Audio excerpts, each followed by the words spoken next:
enteekateeka ez'okusiibula Deputy Speaker Emeritus omugenzi Jacob Oulanyah obuwumbi 2 mu obukadde 5 yenteekateeka eyo wano abantu baakuba enduulu oba okuziika gavana bwali 410 obuwumbi 2 jajjange ali mu kyalo Masaka just 410 million jajjange zalizigenda okuziika anti nawe bwe wajjo tugamba ku ssente ezo wasoosa tugamba obukadde 5 bugenda gula buugi busera naffe tugamba obusera obw'obukadde 5 buli butyange jajja wa mukulu wa mwala jajja wange ayagala kumumenyera ogaba biliyoni bwe tuyingira wano waliwo ensimbi eziteekeddwawo bagambye nti bannaffe abafino service A+ bagenda kufuna obukadde 226 ab'ebyokwerinda bagenda twala obukadde 158 ate nga finance committee erina obukadde 248.7 abaka baba mu Acholi tebannategeera mirimu gye bagenda kukola ensimbi ezibawereddwa era bagambye wano nti unspecified operation gye bagenda okubeera nga bakozesa balina obukadde 312 312.9 million abaka bava mu Acholi bali 10 ndowooza bajja kugatako Acholi Rango West Nile bali 12 ndowooza bagenda okukwata buno ebisatu bwe baba tebannaba kumanya nga tebannaba kufuna mirimu gye bagenda kukola nga bagenda kubawa ensimbi ezo singa babadde bantu balamu bandigambye nti ensimbi ezo kazibeeko n'ekisaawe kyezizimba olw'okujjukira omugenzi amafuta balina omutima omulungi amafuta obukadde buli 124 amafuta galinnya amafuta agagenda okutambula wano wali coordinate the barrier operations obukadde 124 ate nga yo barrier day erina akawumbi kamu mu obukadde 1.1 billion kubanga bifo byanjawulo waliwo bagenda okubeera emuyenga ekololo ate n'emu omoro ndowooza kiri bw'okiteeka mu kibalo ekituufu it's worth bakadde baffe we bakuliranga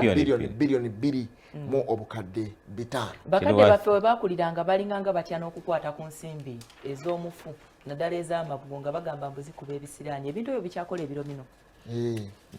bintu by'abafuba babakambwe so sente zonna zigenda kozesebwa eyo waliyo amalwaliro ewa momoro ddagala gye gali anyway kale wano katukutyamu katono nnyo muyenga kololo kasoke nkutyamu wano katono nnyo kubanga omukyala Mire Babalanda gyo kyakonfaminze minister wa presidency yakonfaminze date ya 1st April olwokutaano kuba nti remain zigenda kubeera nga zikola ki zikomezebwa olwaleero agenda kuddamu ayogereko eri eggwanga eri abamawulire tujja kujja enkya tukubuulira kyanaaba agambye ku arrangement yonna bikyukakyuka binaabeera bitya bw'anaabakomyewo anaatuukirawo binaatambula bitya byagenda okubeera nga olwaleero atuma naye wano mu bitonotono bale basobodde okuba nga basomolayo bagambye nti emuyenga sitting and ushering ya bukadde 2.8 bano ba asha tulira wano ngawe bale kujja tusanyusa okulaba abagenda okukola abakola ku byobulamu ba bukadde 13 naye luno ebyobulamu bwani obulamu sanitizer walwadde wetaaga ambulance biki byo obukadde ne mtusonye tusekera mu kufana tuseka byawandiikidwa mu sente ceremonies obukadde buli 12 mu emitwalo 3 protocol oyo protocol bebo bebitibwa abani protocol ngaira bomanyi okulabako bulabi protocol obukadde 3 n'emitwalo 6 A+ funeral service babukadde 7.5 bote bagaba discount aba A+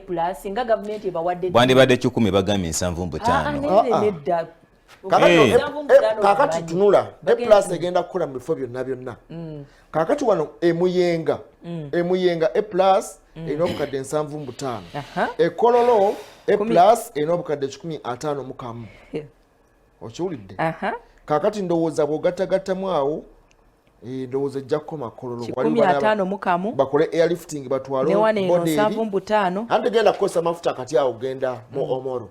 ndowooza awo ennyonyi bwe naaba etaddemu remains ate bajja kujja babasangeyo busanze eri just kufulowinga si ejja okutambuza omulambo guno nnyonyi egenda okutambuza ate yaggwanga bagenda kyusanga keesi amafuta gundi kutambula ate mukatetambula ebimuli gundi buno buntu bwa gold obutekeddwa okubeera obwa bay ne convoy yennyine motoka convoy ebyambalo bagenda esuuti ze bambala naye nawulira nti ku packaging y'abantu abo simanyi kubaka abakaabi abakoze batya tebagenda zino nsimbi zibeera za parliament olwedde zibeera nga ziri allocated bwe ziba za parliament era buvunaanyizibwa bwaffe okulaba nti sente ziragawa parliament tekyayina sente naffe tetulina siwakanya nteekateeka yafulumiziddwa naye sente nyingi erimuko bwabaswaba naye era atwala kubanga ate swaba ayita mu sika swaba yawedde dda swaba security eyina mutwalo esatu obukadde 158 nsimbi nyingi nsimbi ate nga ziyinza okweyongeramuko okusinzira eno just tentative proposed budget kakati nno eri wabadde oyogera ku health waggulu nga tuli muyenga kati wano waliwo health mu bitundu by'omoro nga batuuseeyo obukadde buli 34 mujja kuba bangi eyo bukadde 34 wano bubadde 13 ne tukuba enduulu naye no buli 34 obugenda okozesebwa bajeti y'omugenzi tumusime yali abukadde bimeka bwali 410 ya billions mwalimu America ate ono alwedde etteeka limuwa enkizo ate bali olwakwata contract tulina okugoberera etteeka kati ate nembeera gye tulimu ebintu bya bbeeyi etteeka lyogera ne ku nsimbi liraga buli kimu kino okuba nga kikwata lyagamba biliyoni 2 byonna ati katukusinzira ku cost of living n'ebintu ebbeeyi gye bigula market price mukuba amala tubanga gwali mu nteekateeka ya bajeti eno yenna ali emabega wa bajeti katumusabire ensimbi zikole beziteekeddwa okuba nga zikola otherwise bannayuganda balabikanga abateekeddwamu kati n'akaseke eryagenda okumaliriza kalina mu bajeti